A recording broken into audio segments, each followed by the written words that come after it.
Hello everyone, Thor here. I'm reviewing Saw 10.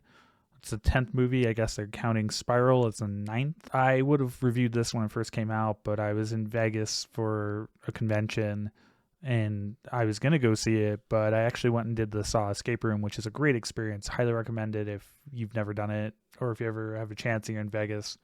It's well worth it. A lot of fun.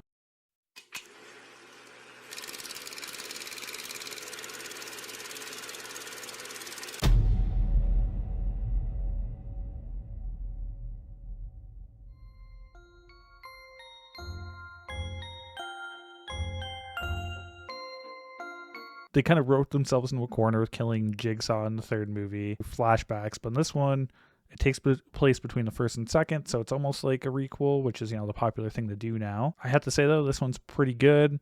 It's one of the best Saw sequels overall. There's a couple good Saw sequels. I still think the first is the best one, but a couple of the sequels are fun. I'm working my way through all of them again. So the premise of the movie is he hears from another guy about this miracle treatment. It's in Mexico.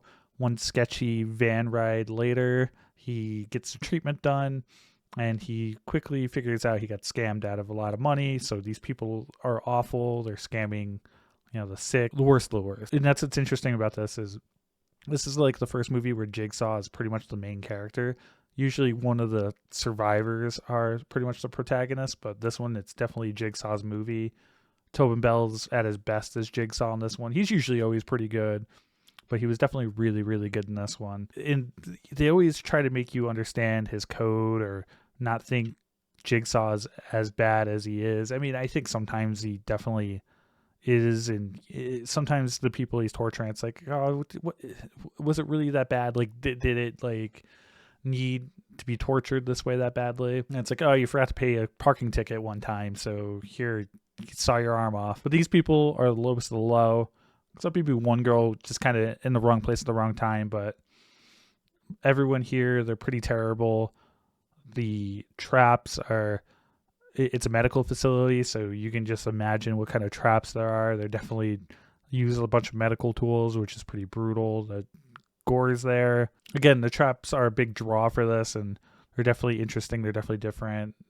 Some of them will make you cringe a bit, so yeah, I'm sure that's a lot of people who go to this for, but again, it's a good story. It builds up the relationship between Amanda and Jigsaw, and they could kind of make a few sequels about this whole story if they wanted to. Who knows how long they can do it though? Tobin Bell's, I think, 81, so. But it was good seeing them, and they have an after credit scene which hints at maybe more sequels to this, to Saw 10. So maybe like Mega Man, we have the Mega Man 1 through 11, Mega Man X, X1, X2. So, now it'll be a Saw X series. There's a part where one of the people escape and they kind of think they have Jigsaw and put him into one of his own traps. It's one of these moments where they really, really want you to believe the fact that Jigsaw is, the good guy.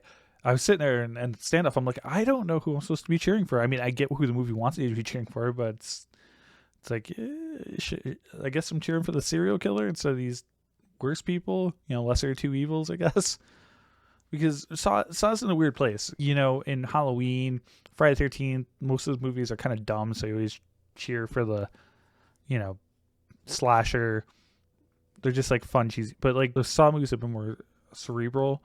You just, it's tough to like, you gotta appreciate that Jigsaw's got a code of honor that he sticks to for the most part, but at the same time it's hard to cheer for the guy, and they try to make it as easy as possible in this one, but doesn't always stick the landing with that. Overall, it's a bloody good time. Enjoyed that one a lot more than the Exorcist movie, so I'd say definitely go check it out, especially if you're a Saw fan. But that's the thing, you'd have to be a Saw fan. If you don't like Saw, this isn't gonna change your mind. It's nothing like that. Anyway, let me know your favorite Saw movie in the comments, and I'll see you all in the next one. Thor out.